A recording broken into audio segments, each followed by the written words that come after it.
Well, here we go. Hello, everyone, and welcome to Social Media Strategies for ERP VARs. We are recording the session today, and we've got a lot to cover in 30 minutes, so we are going to try and leave a few minutes for questions at the end, and we do have a couple poll questions, so make sure and pay attention for those. I'm Darcy Borio, and I just want to take a minute to thank our sponsors for today's presentation right before I hand things off to John. Our sponsors, you can see their logos at the bottom of the screen there. We have SimCloud, CRM plus e-commerce plus your ERP on one platform. Also sponsoring today is Paramount Workplace, intuitive mobile and web-based requisition, procurement, and expense solutions, and Summit Hosting, Sage Cloud Hosting Simplified. So again, as I've mentioned, if you're just joining, we do have a hashtag up in the top left. If you're not familiar with hashtags, stay tuned, and John's going to touch on that. But for those of you who are familiar, we'd love to see you tweeting during and after the presentation using the hashtag VARsGetSocial. And with that, I'm going to introduce John Rivers. John is a social media disruption expert and founder of Marketing Monarchs. He's been one of the most prolific and social media influencers, not just in the Microsoft Dynamics community where a lot of his background is, but he also has a large presence with Microsoft as a whole. In fact, he's been asked by Microsoft to present 2 sessions on social selling and digital marketing at next month's big Microsoft Inspire Partner Conference. So that's a pretty big honor. So while there's a lot of social media experts out there, John's focus on the ERP space specifically uniquely qualifies him to present to you today on social media strategies for ERP VARs. So with that, I will hand it off to John. Well, thank you, Darcy, and thank you also to the sponsors for letting me talk today. So with that said, let's pile in here and get things moving along because there's a lot to talk about in 30 minutes. So the agenda we have here: what is the ROI? Where do you find your content? Which channel should you be using? How can you leverage influencers, branding, personal versus company? How can you get your team active in social media? What tools maybe you should be using? Should I use free or should I be looking at paid? Those are some of the topics that we're going to look at through this 30 minutes. So with that said, do you want to throw up the poll, Darcy?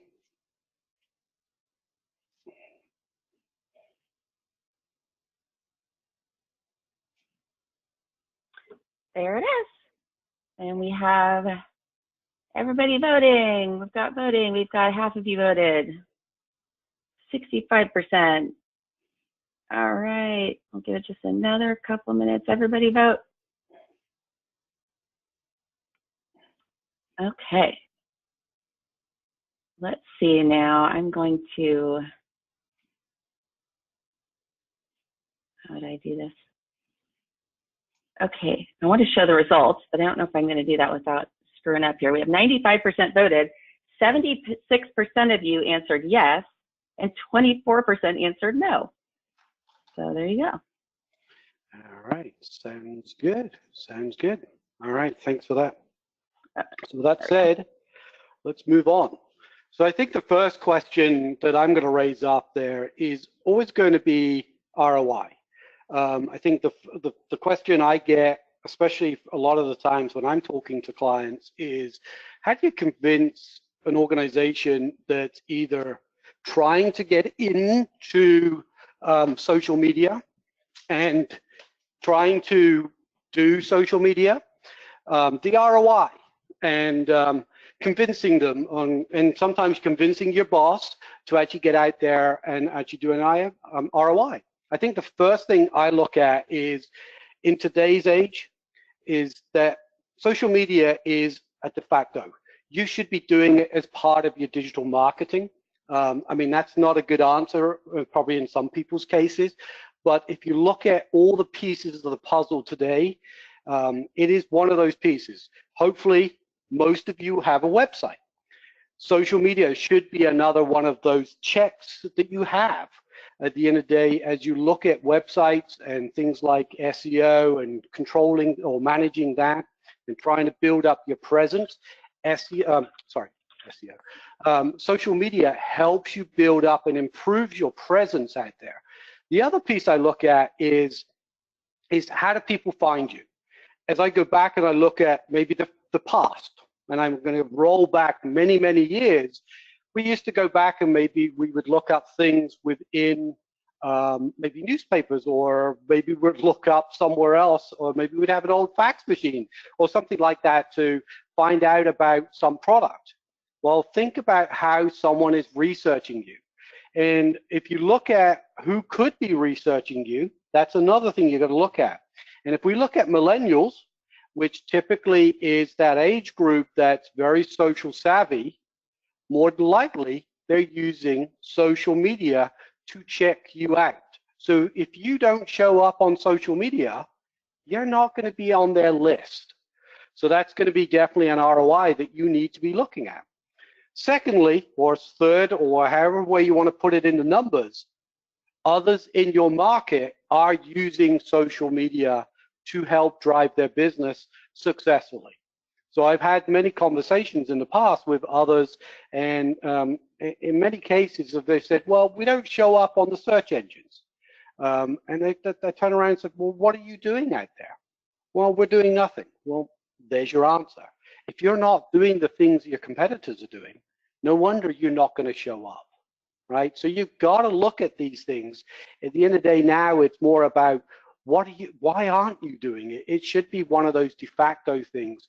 So near enough to me is convincing. You got to be looking at it. It should be just a checkbox. You have a website? Do you have social media? It should be a de facto yes. It shouldn't be a hard one. Now, all the way through, you should be reviewing your statistics and analyzing what you're doing and keeping track of everything. You shouldn't be just what I call pumping and dumping content. You need to start putting out great content. And that leads me into the next piece. Where do I find content? That's always the challenge, because at the end of the day, we need content to get out on our social channels. One of the things that, again, a lot of people come to me and it's like, well, we're struggling. We don't know where to get content. What do we do? I look at it is that there's two folds, right? You have your own content you need to create, but you don't need to be 100% your own content. You can also curate other content from other sources. So if you're dealing with, maybe you're reselling either the Sage products or the Microsoft products, or someone else's ERP solutions or some other products, or maybe you're working with some of the ISVs that are hosting this today, talk to them about content. What can they do to help you with content, right? So at the end of the day, it's not all about you creating, but you should be looking at a certain ratio. I looked at, like, say, maybe for every 5 pieces of content, you look at least 1 to 2 of those pieces of content which are owned and developed by you. The other can be curated and just brought in from outside sources. So at least you're sharing, but they've got to be pieces of content that come from your domain. We said we were going to talk about, or Darcy talked about, said I was going to talk about hashtags. When you're sharing your content, you need to make sure you're hitting the right audience with that content. So there's something called hashtags, and hashtags now have become very key, not only in the world of Twitter, but they're becoming more prevalent across all the social media channels like LinkedIn and Facebook. Those tools or those channels now are becoming more and more used to using hashtags as well. What are they? My simple way to look at it is, think about when you go into, maybe when I thought about it is, you go into a library, you're looking for maybe a particular book, it's categorized, right? It's in that library it's under a certain section. Same with a message. You want to categorize it. So if I'm talking about ERP for manufacturing, I'm going to put a hashtag of hashtag ERP, hashtag manufacturing. If I'm talking about discrete manufacturing, I probably would also put discrete in there. If I'm going to get a little bit more into something else, deeper, if I'm talking about hosting, I might use the word hashtag hosting. So you got to start looking at what hashtags are going to resonate with your audience and what they're searching. There's literally millions of messages out there, but you need to start to drill into what your possible prospective clients are looking for but they're searching on certain hashtags, right? It's a way of cataloging or categorizing certain messages. So adding them will actually improve people being able to find your messaging. So with that said, let's move on. So talking about content, let's look at some of the things that SimCloud, Workplace, and Summit Hosting can help you with. So here's an example that SimCloud actually did with one of their recent partners. So they actually were working with one of their partners. Their partner actually went out there, put a tweet. They were actually working at one of their conferences, or the partner had a conference. They talked about SimCloud at the event. But in exchange, SimCloud also tweeted about it. So by doing that, there was a multiple elevation from both sides. At the same time, as we look at this, there was also a document or a blog that was written as well. So it was co-authored by SimCloud. So here's a piece of content that was supplied, right? So as we look through, let's look at it from this standpoint, from what else could be done. So again, very similar from Paramount, a blog that's supplied talks about the product. So again, these blogs could be supplied. Go and talk to the ISV. How could they supply you something that's talking about your domain and what they supply? Can they write you a blog that really talks? And then they shared it, right?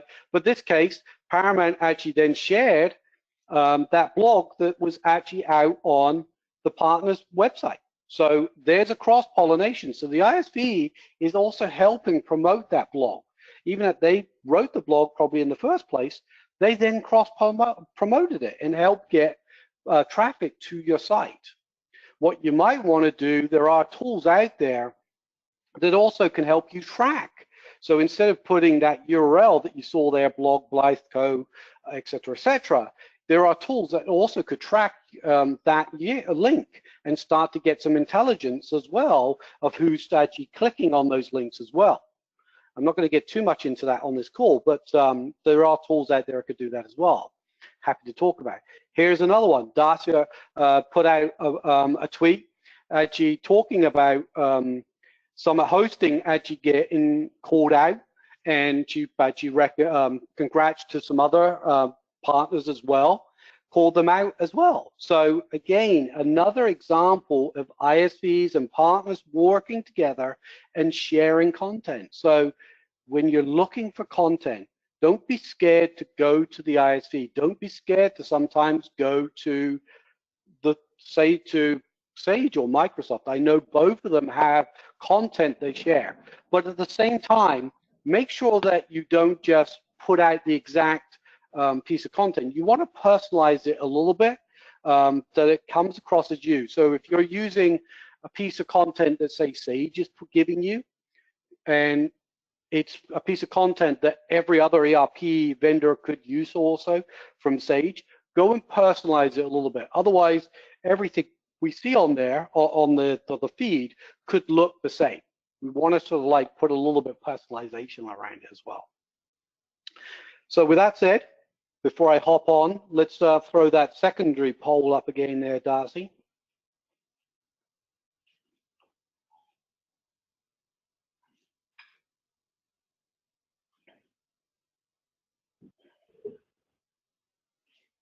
Okay. There we go. You guys are voting fast this time. You can pick more than one. If there's others, there's probably other ones that we didn't list. We were limited to 5. So if you're using Pinterest. Yeah. All right, 88% voted. I'm going to close the poll. People are still coming in. Awesome participation. Thanks, you guys. All righty, and I'm going to close that poll and share the results.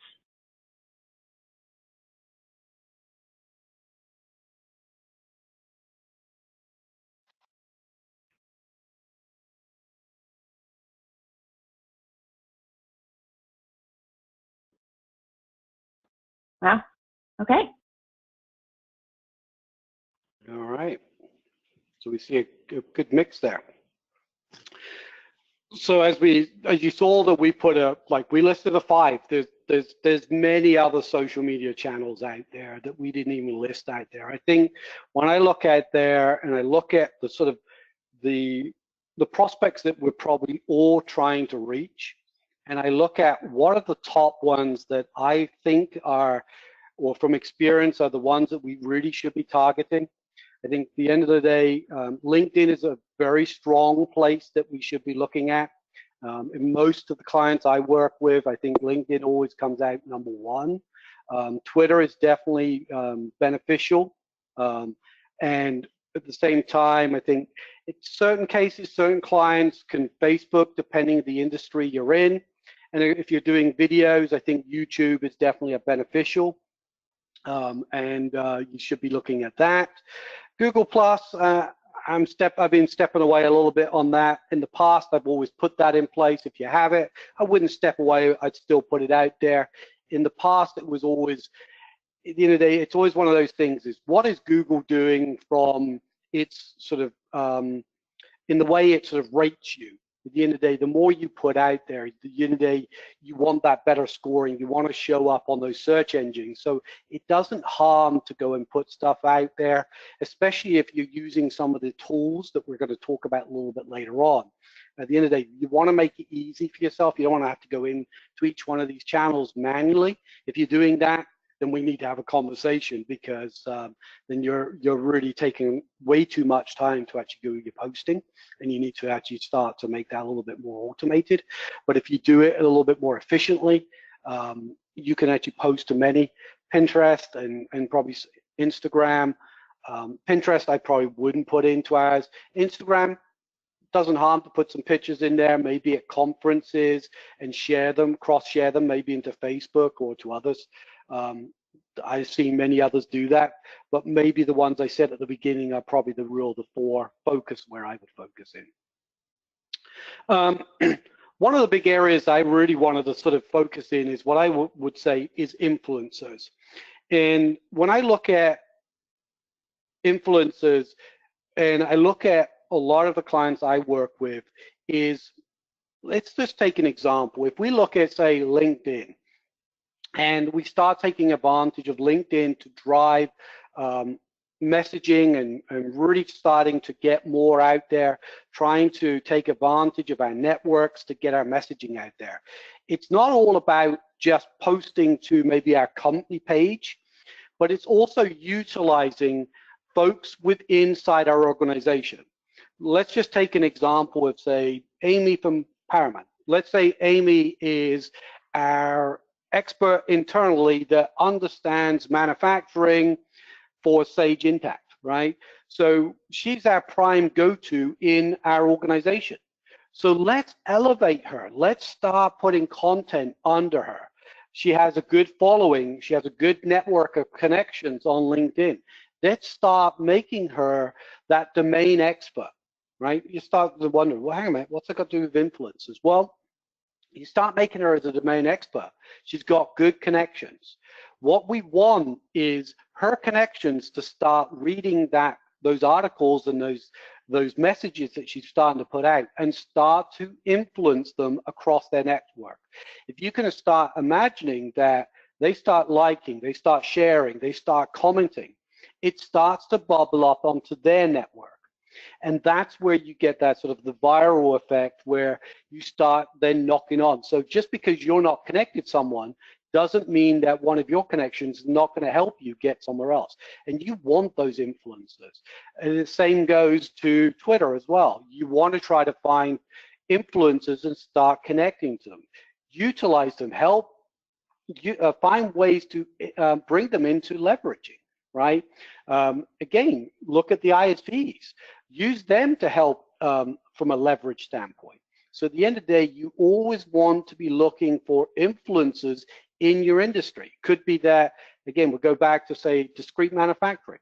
We'll use that as an or food manufacturing or something, or you're in the beer industry and that's where you're selling into. Find someone or organization and start using that to help you from an influencer standpoint. You'll be fine if you do that. you'll actually find that your messaging will go further. It also puts a stamp of approval from those people in most cases on your messaging, and it will get to a lot more folks. Like I said, we have a lot to cover here. I'm trying to cover it from a high level. More than happy to take some of this stuff offline with folks as well. Branding, it's always a big question. We just talked about influencers start trying to utilize people's personal networks as well. So we then start to get into this conversation about personal versus company. Well, it's always that question mark. It's like, do I use personal, do I use company? Well, I know one partner that I know very well. What they just went through over the last 6 to 9 months is that they just revamped all of their, what I would call their key people that are on the forefront. What they've done in the past from a branding standpoint, they had their company branding and they had one person being sort of the face. But what they changed was that they said, okay, we're going to take a few other people and we're going to elevate them as well. So they were doing 2 or 3 products or 2 or 3 and some different industries, and they put those people in different areas. It doesn't mean that those people didn't cross over into different industries, and made them as the domain experts.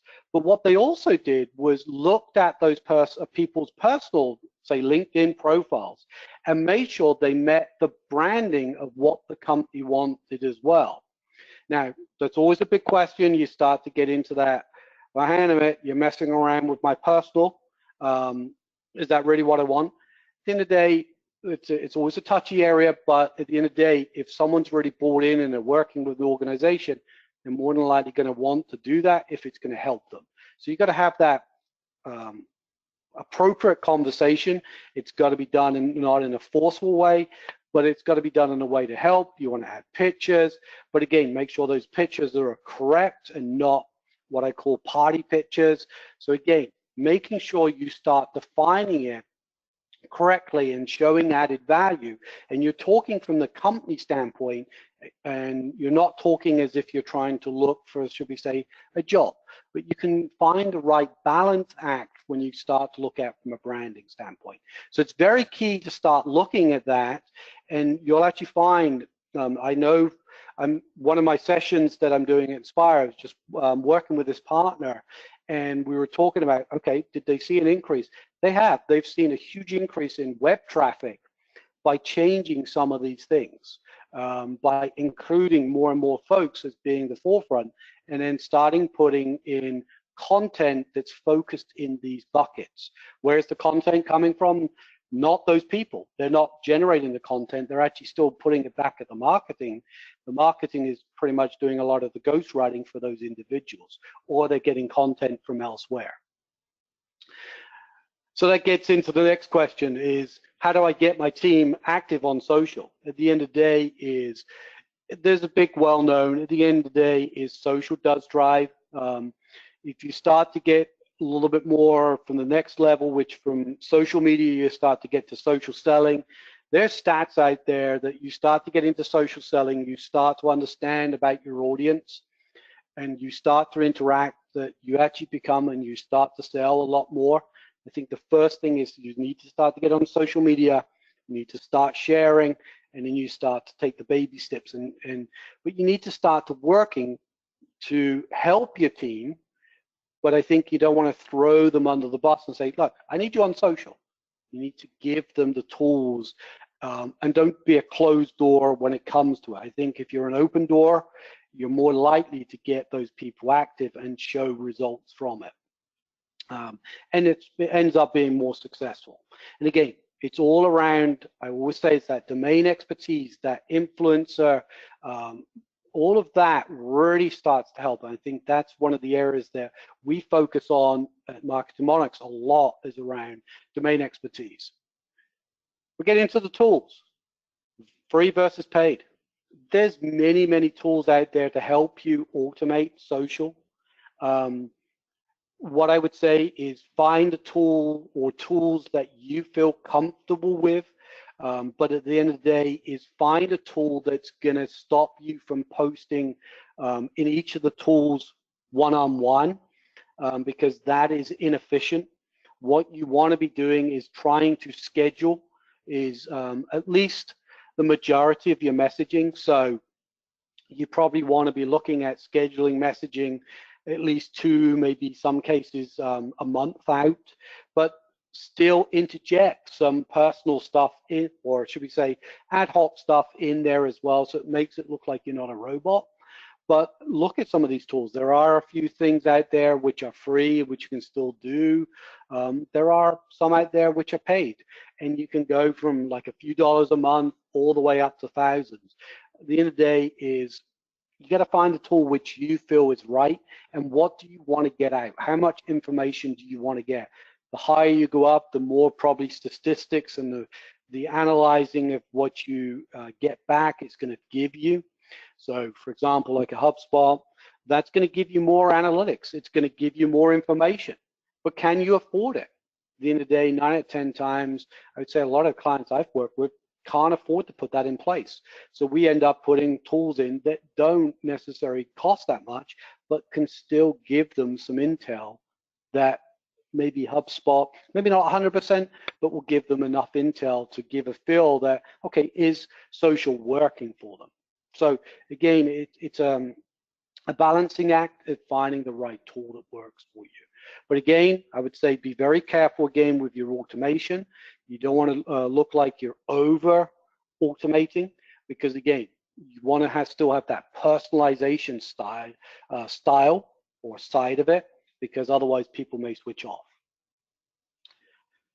As we wrap in here, we're going to open up because we're at the top or the bottom of the hour. So let's open up to some Q&A.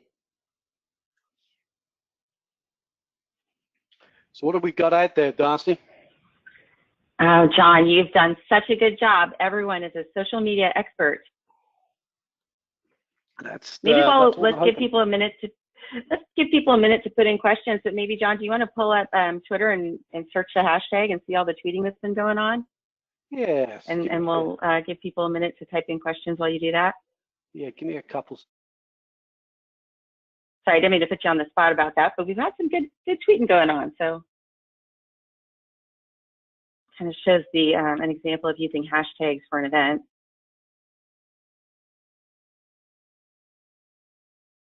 No questions.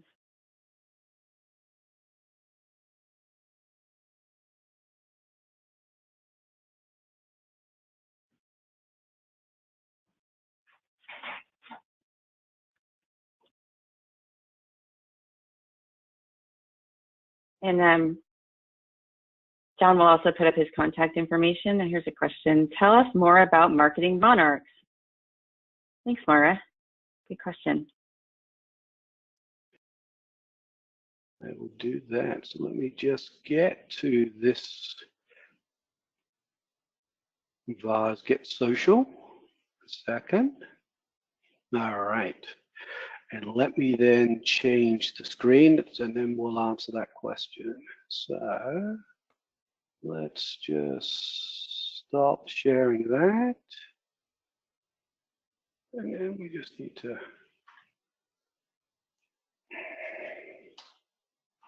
actually, let's probably, let me know if the screen is still sharing. Is it still sharing? We are seeing the PowerPoint presentation right now. Yeah, okay, good. Oh, that's what I get for going off script. Sorry about that. That's okay. For some reason, it does not want to move on. Let's find out what's going on here. Oh, here it comes. Here it comes. Okay. So here's the contact we form. have another question also too. Yep. So I wanted to throw this up quickly, and then I was going to go off, and we'll go back to the questions, and then I was going to bring up the other screen. So so let's bring that other screen up. So let me know when you can see my other screen. I can see your other screen. All right. So I'm just gonna, there we go. I just need to bring it onto my other monitor so I can see it a little bit better. Can you still see it? Mm-hmm. All right. So I use one of my tools I like to use just to keep track of things is called TweetDeck. So I put in a search of the VARs get social, and you can see all the messaging that's been going on here. Okay. So it gives you an idea, right? I know I'm going through it quickly, but just gives you an idea of all the messaging that went through in that 30 minutes.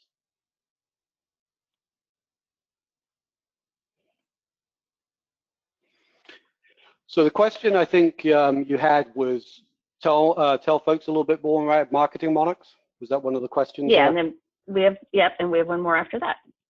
So marketing monarchs is a boutique marketing company that helps partners with their social media strategies and social selling from a strategy and an execution standpoint.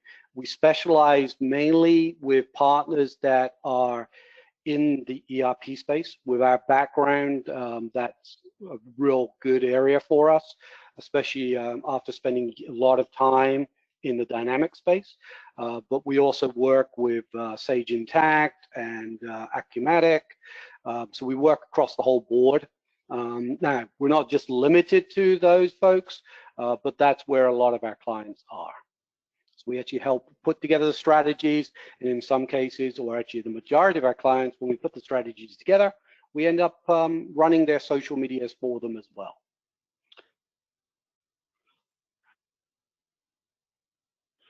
Okay, this is a good question here. What would you say to a reseller attempting to centralize its social media via their main headquarters rather than dispersing it to regional offices?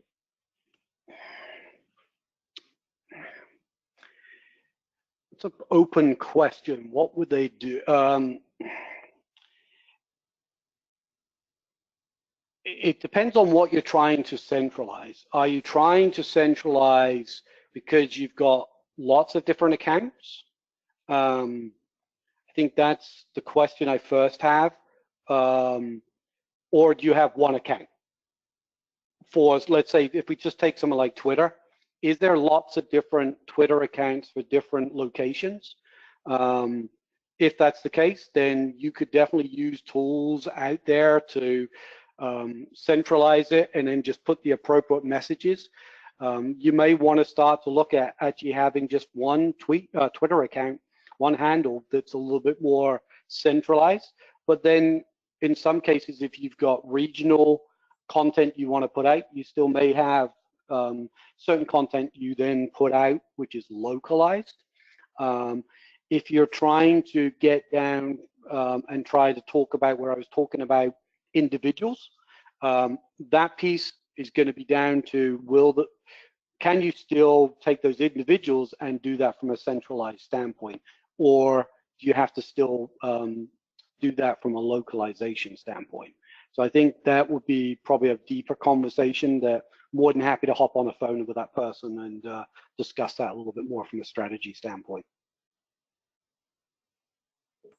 Okay, well, that was the last question, John. If you want to put your contact information up again, I don't want to ask you to switch screens again if that's too much of a hassle, but if anyone needs to get in touch with John or SimCloud or Summit Hosting or Paramount Workplace, we can send out the slide decks if anyone wants them, or just tweet to us and you can get in touch with us that way. There's our Twitter handles are not on this one, but that's okay. You should be able to find us if you search #VARsGetSocial, because we've all been tweeting during the presentation, and we want to just thank John Rivers today for your time and for presenting, and thank you all for attending. We hope that it was very valuable for you, and we look forward to getting social with you. Well, thank you everyone as well. Hopefully that you walked away with something, with at least a nugget. But like I said, anyone who wants to go a little deeper, I'm more than happy to hop on the phone with you.